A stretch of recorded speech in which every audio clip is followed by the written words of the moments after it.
This episode is brought to you by Netflix. So Netflix is basically Santa this year.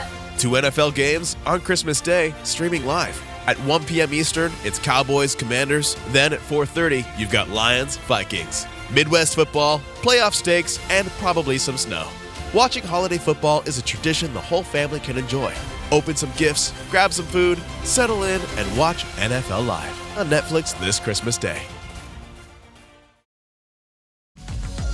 Say hello to the all-new Alexa Plus and see how Alexa can do so much more for you. Need tickets to see your favorite artist? Craving your comfort restaurant? Just sit back, relax, and talk naturally. Alexa's on it. It learns your style, anticipates what's next, and makes it happen across Echo, Fire TV, and more. Learn more at amazon.com/new Alexa.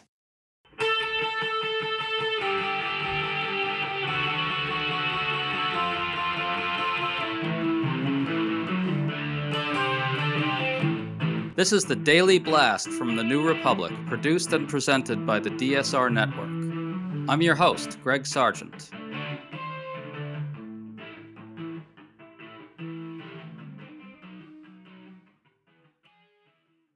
As you've heard by now, White House Chief of Staff Susie Wiles gave 11 interviews to Vanity Fair in which she was way too candid about, well, everything. To our mind, though, the most interesting thing she did was to admit that Trump's prosecutions are about retribution against enemies. We think this gets at a bigger story, which is that this entire effort on Trump's part is just falling apart. And it's happened with astonishing speed. On top of that, what Susie Wiles just said is surely going to make it even harder for Trump to carry out his lawless efforts to jail his opponents. And, right on cue, White House Press Secretary Caroline Leavitt went full cult in response, making the whole spectacle even uglier. Asuan Subsang, a political reporter for Zeteo, has a new piece coming out today explaining all this, so we're talking to him about the implosion of those prosecutorial efforts. Swin, always good to have you on, man. It is always a pleasure to be here to talk to you about America's ongoing democratic backsliding. It is lurching backwards at a furious rate, and so we had Susie Wiles, the White House Chief of Staff, saying in these interviews that she had reached a loose agreement with Trump early on for him to stop going after opponents with law enforcement. Now, clearly that didn't work too well. Wiles also admitted that what Trump is really up to with these prosecutions is clear. Quote, "In some cases, it may look like retribution," she said. And then, even more directly, she allowed that the prosecution of New York Attorney General Letitia James did seem like retribution. Swin, there you have the chief of staff in the White House, all but admitting that Trump's prosecutions are not rooted in the law. Your reaction to that? Well, not just admitting that, yeah, this is retribution, or I guess you could say it looks a lot like retribution, but saying on the record to a reporter working for Vanity Fair, look, I tried to get him to stop. I tried to limit it just to 3 months. So, why were you trying to get him to stop unless there was something gravely wrong with it?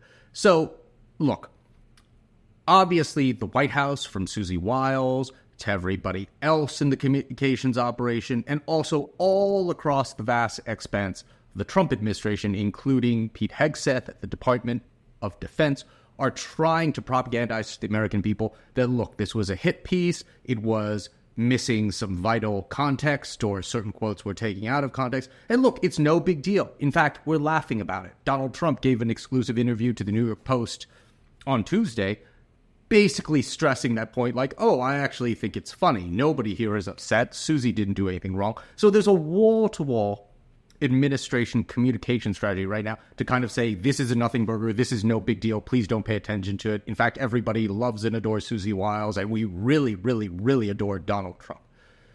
I don't think this will come as a shock to that many of your listeners, but there is a large screen of bullshit covering that, in the sense that they're trying to make it seem like Susie Wiles slipped on the banana peel, and she meant to slip on the banana peel. Right. What they are not saying in her and other statements, saying, oh, this is out of context, allegedly, is the part that she is not allowed to say publicly, which is, and this is something we have heard from a variety of our sources in the know and in the administration who would be in a position to know about this, she did not expect a lot of what she said and what Christopher Whipple got on tape to end up in the published product. She thought she was off the record or on background. There were a bunch of things in the two Vanity Fair pieces that you can safely assume, and not just assume, we know that she didn't want her name publicly attached to it, but she didn't know she was on the record. So this whole thing about like, oh, it's missing context, oh, this is a hit piece, you just can't publicly admit that you fucked up and that you thought for much of this you weren't going to have your name attached to it. So that's what's going on. Right, and so that's why they're going after the reporter and Vanity Fair really hard. Wiles put out a statement calling it a disingenuous hit piece. Then on Fox News, White House Press Secretary Caroline Leavitt tried to spin it all this way. I would just echo my boss, Susie Wiles, who is the best chief of staff in our nation's history, working for the greatest president in our nation's history, and that this was, unfortunately, another attempt at fake news by a reporter who was acting disingenuously and really did take the chief's words out of context. But I think most importantly, the bias of omission was ever present throughout this story. The reporter omitted all of the positive things that Susie and our team said about the president and the inner workings of the White House. And as Susie said today, it's deeply unfortunate that happened, but it won't distract us from making America great again. Swin, let's take this in two parts. First, note how she went full cult. Susie Wiles is the greatest chief of staff ever. Trump is the greatest president in U.S. history.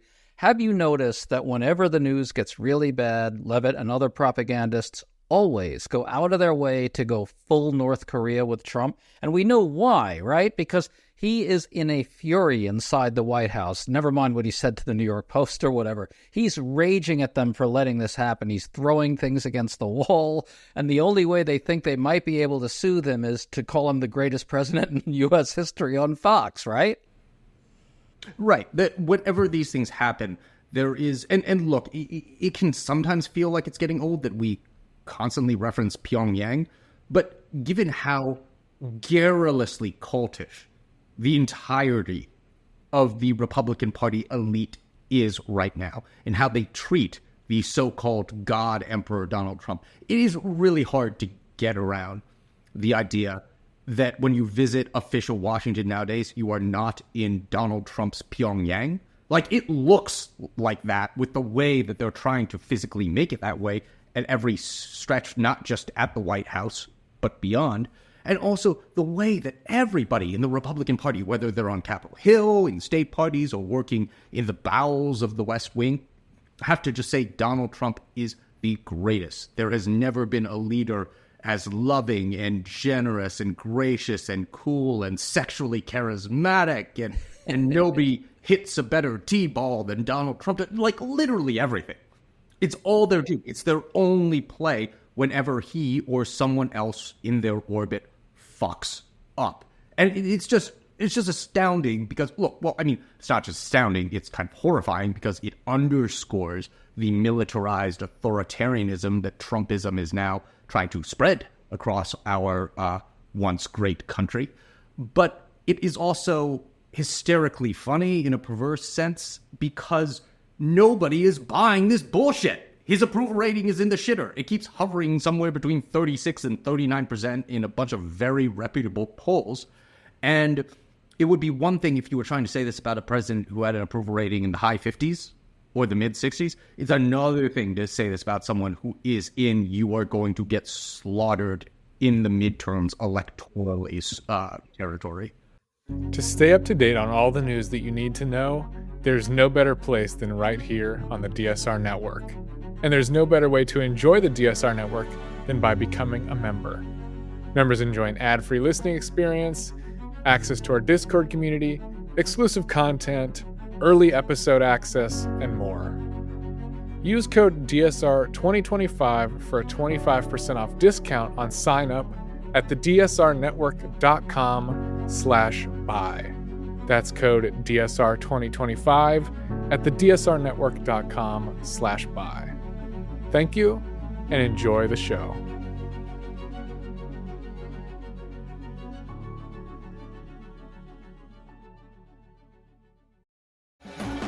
Looking for the perfect gift? Blink has you covered.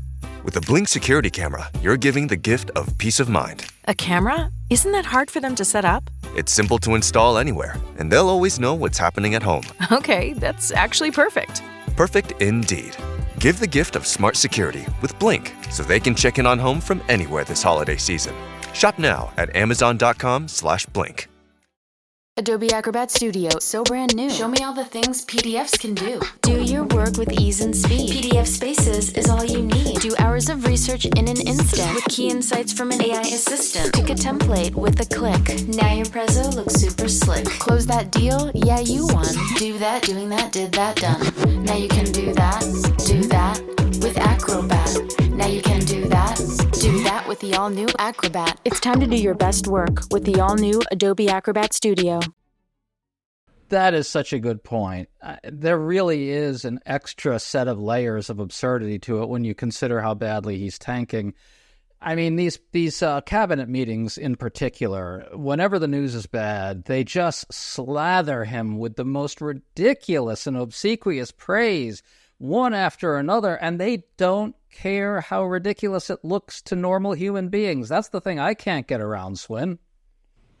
Right, and also, you and I both know, your listeners, I think, are all familiar with the fact that he is a raging narcissist. Like, to exist in Donald Trump's mind palace is to exist in a place where comparing him to a really decadent Roman emperor or a totalitarian dictator living on the other side of the planet is not a stretch. They exist in different democratic or non-democratic contexts, but they have very similar minds of how they're wired. Even factoring in that very obvious, terrifying premise, I still cannot imagine living in my own head, being surrounded by sycophants, whether I work at a magazine or Zadeo.com or in the literal fucking White House, and having people slobber over me in such a shamefully ignorant fashion and not think to myself, I am doing something wrong here. Swin, what is a mind palace? Well, I mean... A mind ballroom, maybe, is what he's in. Yes, that is a much better way to put it than I did. And just, like, every once in a while, I like to sit between phone calls and between stretches of reporting and just think to myself, what it must be like to exist in Donald Trump's brain where all this stuff can happen to you and you actually enjoy it. Any normal person would think to myself, they are treating me like a baby. I am not a baby. Stop patronizing me. Right. This is embarrassing, guys. Stop. Well, let's take the second piece of what Levitt said in that audio. This idea that Wiles was taken out of context. Now, her words just stand on their own, but note how Levitt seems to suggest that the media has this duty to echo their propaganda about Trump. She literally says straight out, they didn't print all the glowing things we said about Trump. How dare they? And that shows they're fake news. But of course, they're not obliged to print the glowing stuff about Trump. That's not how it works. Isn't that pretty revealing of their essentially their understanding of the role of the Fourth Estate in the Trump despot reign? Yes, and also, like, if you actually read the lengthy Vanity Fair stuff, and there could be more to come, we'll see. And also, he's got tapes, he says, of this stuff. Hopefully we will be fortunate enough one day to hear at least some of the reams of tapes on this. But if you actually read the stuff in Vanity Fair, not all of it is hyper negative. Like, they're clearly quoting an abundance of material here, and some of it involves these senior officials complimenting Donald Trump, complimenting each other. So yes, they are upset the whole thing, 110%, didn't make him look resplendently wonderful. But the idea that there's nothing in there that they would think is positive is absolutely ridiculous. Having said that, yes, newsflash, the news outlet is going to print the stuff that is newsworthy. You guys saying that Donald Trump commands the stars, the moon, and the skies, and that the fate of the Republic rises and falls on how irritated or not he is while watching television. No, I'm sorry. That's not massively newsworthy to hear you slobber that stuff. Exactly. Well, let's step back and look at the broader sweep of Trump's prosecutions, which you've reported a lot on. He's tried to make these bogus mortgage fraud charges stick against Senator Adam Schiff, against the Fed's Lisa Cook, and against Letitia James. His prosecution of former FBI Director James Comey has imploded. Swin, importantly, a lot of this has failed because career prosecutors are holding the line. They're sticking to the facts and the law and refusing to do Trump's corrupt bidding. You've done a lot of work on this. What do you make of that bigger picture of how badly it's all going? Well, I think there's a little bit of column A and a little bit of column B, because yes, they are increasingly hitting roadblocks because of some degree of internal resistance in the DOJ, which typically involves people being purged or them resigning, and then other people being slotted in to do Trump's dirty work for him. They're experiencing resistance in the courts from judges, even Republican-appointed judges who are looking at this stuff and saying, like, oh, okay, we cannot, like, subsume literally every part of the judiciary into Trump's personality cult. That is just not, that's not part of the job description. Are you sure they can't do that? Well, if you ask Judge Cannon in Florida, she'll have a different prescription and legal analysis of it than you or I or somebody else would. But having said that, so there is some degree of resistance. And yes, there is quite a bit of face planting because some of it is just so blatant that it's hard to not get it laughed out of court. Now, in the other column, a few points. Number one, your point about the Comey prosecution imploding. I would not say that any of Trump's political nemesis who are being vindictively and selectively targeted for prosecution are out of the woods just yet. The administration can make something else up. They can find other ways to try to bankrupt people, harass them, try to put them in jail. So not just with Comey, but a lot of other people. I wouldn't say that they are out of the woods at all. Like the first year of Trump 2.0 isn't even up yet. And the administration has signaled heavily. We'll see which ones of Trump's enemies they follow through with on this, but they've signaled heavily that they're not giving up. And I think we should take them at least largely at their word. Yeah, I think that's fair. But Swin, what Susie Wiles said here, admitting all this openly and on the record, it's gonna give the defense attorneys for these people some new ammunition in these cases, isn't it? My phone lit up on Tuesday with exactly what you're talking about there. We have some new reporting at Zeteo.com about how multiple members of legal defense teams for several high-profile targets of Donald Trump's and his Department of Justice saw what came out of Vanity Fair on Tuesday morning, with Susie Wiles apparently on tape saying that, yes, this is, or this very much looks like political retribution. I tried to walk Donald Trump back from it, at least trying to come to him with some sort of weird agreement that only for a quarter of a year would he do really bad authoritarian selective prosecutions where he'd direct the DOJ to go after his political enemies because he was mad and wanted vengeance. But I failed, and he's obviously still doing it. And I'm lightly paraphrasing here, but it's the literal chief of staff at the White House saying that if the president of the United States gets mad enough, he'll pick someone and boom, there'll be retribution. And they'll prosecute. Yeah. They will criminally prosecute that person if Trump's mad at them. Exactly. So when lawyers for all of these different targets, whether they are charged yet, in between charges potentially, or not yet charged, but are being investigated and having their lives turned upside down by Trump's government right now, a lot of these lawyers across the board were saying to themselves and having meetings on Tuesday that this series of interviews that Susie Wiles gave to Vanity Fair and Chris Whipple will inform what we do in our legal filings and our motions for the coming months, if not weeks. It will inform potentially what to subpoena, who to try to depose, and some of the arguments we will make in court. The reason that is going to be the case, according to the sources with direct knowledge of this who I spoke to, is because motions to dismiss on claims of selective and vindictive prosecution are incredibly difficult to win. in court and before a judge. So every little bit counts. Every little shred of Trump or one of his minions saying or doing something, whether on paper or verbally or whatever, that helps underscore an argument that this is selective, vindictive prosecution, and therefore you should throw it out. Just throw it out wholesale, is helpful to them. This is something that I think your listeners should pay more attention to just because the stakes are so fucking high on this. I'll read you right now a text that Abby Lowell sent me on Tuesday afternoon.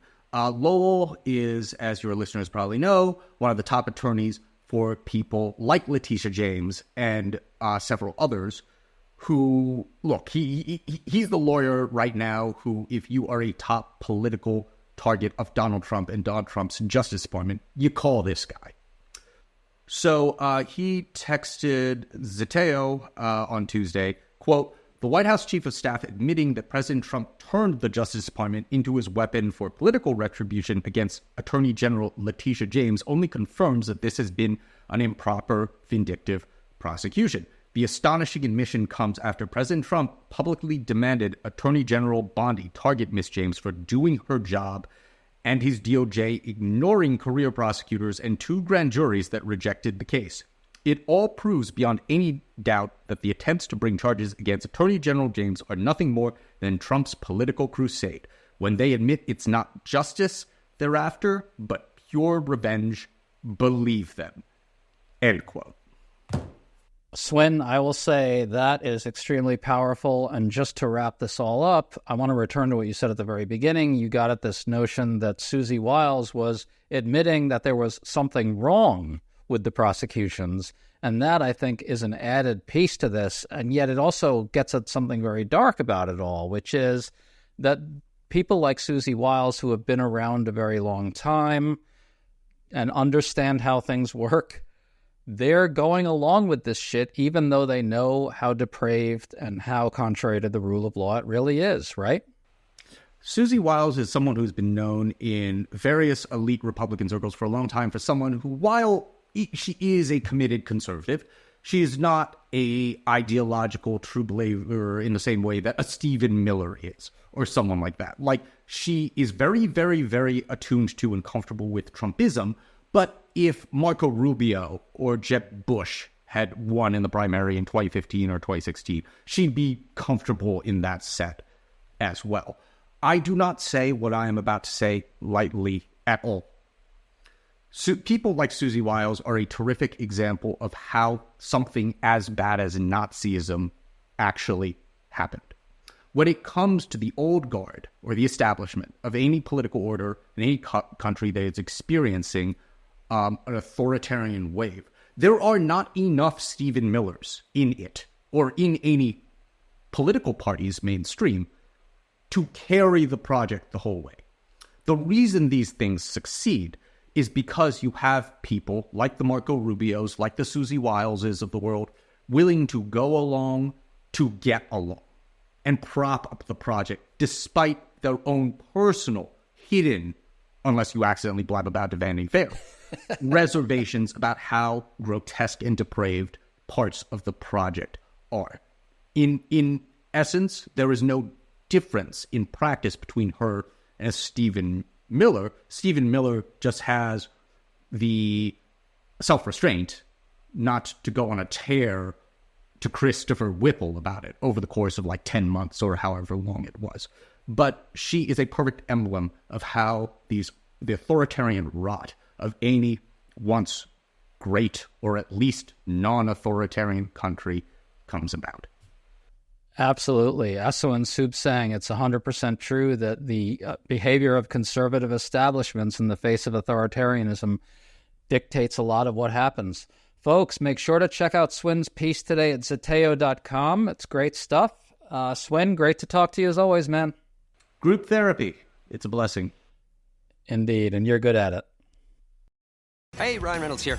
Wishing you a very happy half-off holiday because right now Mint Mobile is offering you the gift of 50% off unlimited. To be clear, that's half price, not half the service. And Mint is still premium unlimited wireless for a great price. So that means a half day, yeah? Give it a try at mintmobile.com/switch. Upfront payment of $45 for 3-month plan, equivalent to $15 per month required. New customer offer for first 3 months only. Speed slow after 35 gigabytes if network's busy. Taxes and fees extra. See mintmobile.com.